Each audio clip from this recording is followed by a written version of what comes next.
నమస్తే welcome to Hunter vision news. ఇప్పుడు headline చూద్దాం.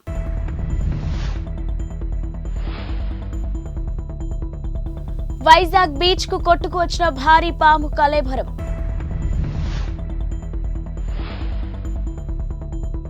రంజీ ట్రోఫీ సెమీఫైనల్లో ముంబై జట్టుకు శ్రేయస్ ఎంపిక.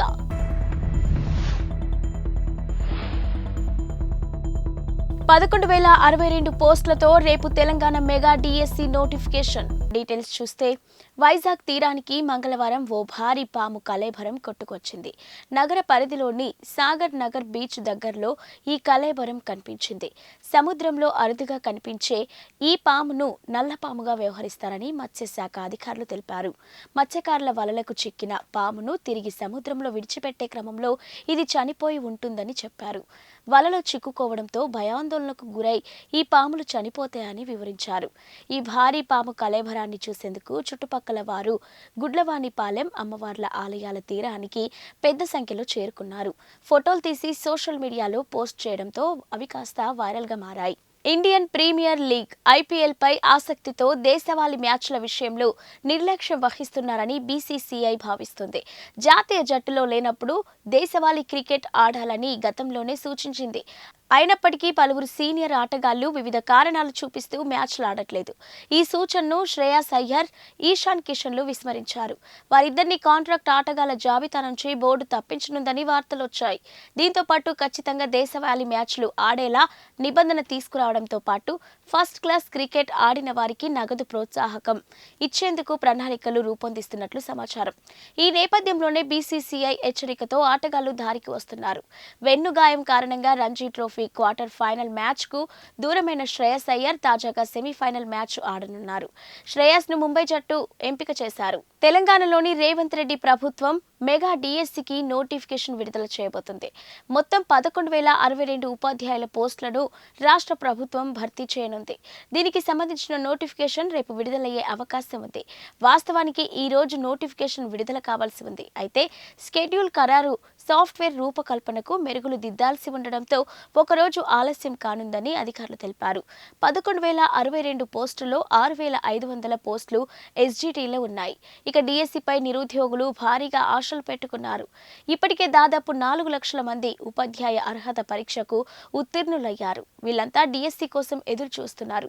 మరోవైపు డిఎస్సి ప్రక్రియలో ఎక్కడా ఎలాంటి సమస్య తలెత్తకుండా అధికారులు అన్ని జాగ్రత్తలు తీసుకుంటున్నారు.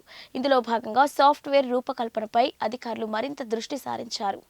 ముంబైలోని ప్రముఖ క్యాన్సర్ పరిశోధన చికిత్సా సంస్థ టాటా ఇన్స్టిట్యూట్ ఆఫ్ కీలకమైన ప్రకటన చేసింది. ఇక క్యాన్సర్ రెండవసారి రాకుండా నిరోధించే చికిత్సను విజయవంతంగా కనుగొన్నామని వెల్లడించింది. ఈ మేరకు ఒక టాబ్లెట్ను అభివృద్ధి చేశామని పరిశోధనా బృందంలో భాగమైన Tata memorial hospital senior cancer surgeon doctor Rajendra Badwe తెలిపారు. ఇక టాబ్లెట్ విలువ కేవలం 100 రూపాయలు అని తెలిపారు. ఈ చికిత్స కోసం ఇన్స్టిట్యూట్ పరిశోధకులు, వైద్యులు దాదాపు 10 ఏళ్లు కృషి చేశారని వెల్లడించారు. పరిశోధకులు అభివృద్ధి చేసిన టాబ్లెట్ రోగులలో రెండవసారి క్యాన్సర్ రాకుండా నివారిస్తుందని పేర్కొన్నారు. రేడియేషన్, కీమోథెరపీ వంటి చికిత్సల దుష్ప్రభావాలను కూడా 50% మేర తగ్గించే సామర్థ్యం ఉన్న ఈ టాబ్లెట్ ఉందని ఇక డాక్టర్ రాజేంద్ర బద్వే వివరించారు. ఈ పరిశోధన కోసం పరిశోధకులు ఎలుకలలో మానవ క్యాన్సర్ కణాలను ప్రవేశపెట్టారు. దాంతో క్యాన్సర్ కణితి ఏర్పడింది. ఆ తర్వాత ఎలుకలకు రేడియేషన్ థెరపీ, కీమోథెరపీ సర్జరీతో చికిత్స అందించారు. ఈ క్యాన్సర్ కణాలు చనిపోయి క్రోమాటిన్ కణాలు అని పిలిచే చిన్న ముక్కలుగా విడిపోయాయని గుర్తించారు.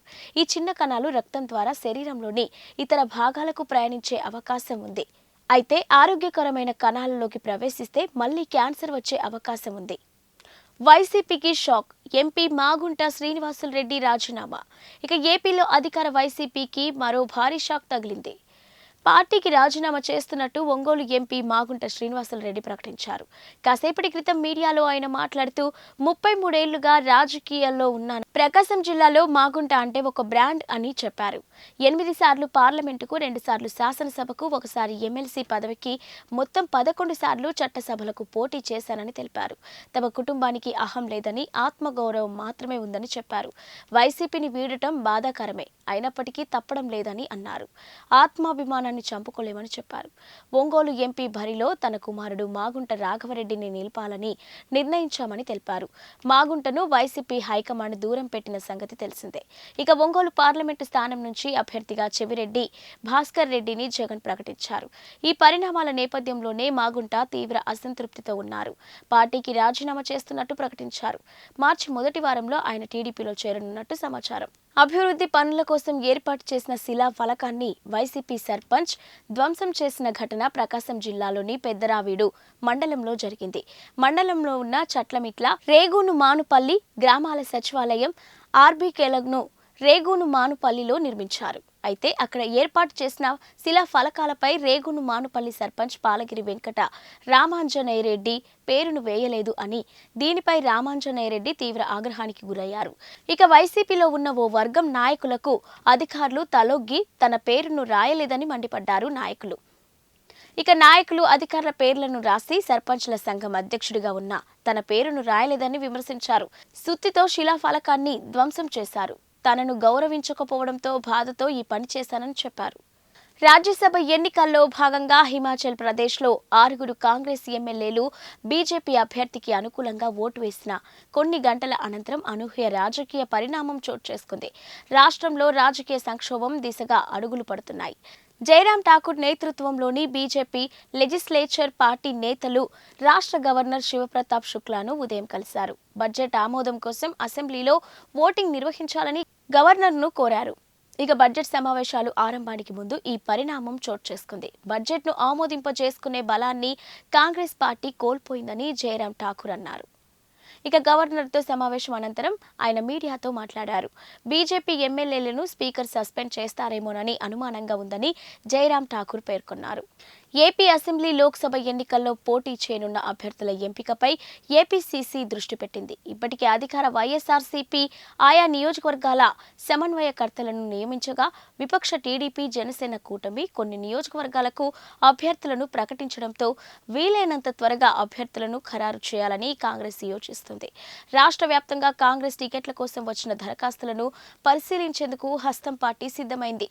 ఈ మేరకు ఏపీసీసీ అధ్యక్షురాలు వైఎస్ షర్మిల నేడు రేపు భేటీలు నిర్వహించనున్నారు. విజయవాడలోని ఆంధ్రరత్న భవన్లో దరఖాస్తుదారులతో సంప్రదింపులు జరపనున్నారు.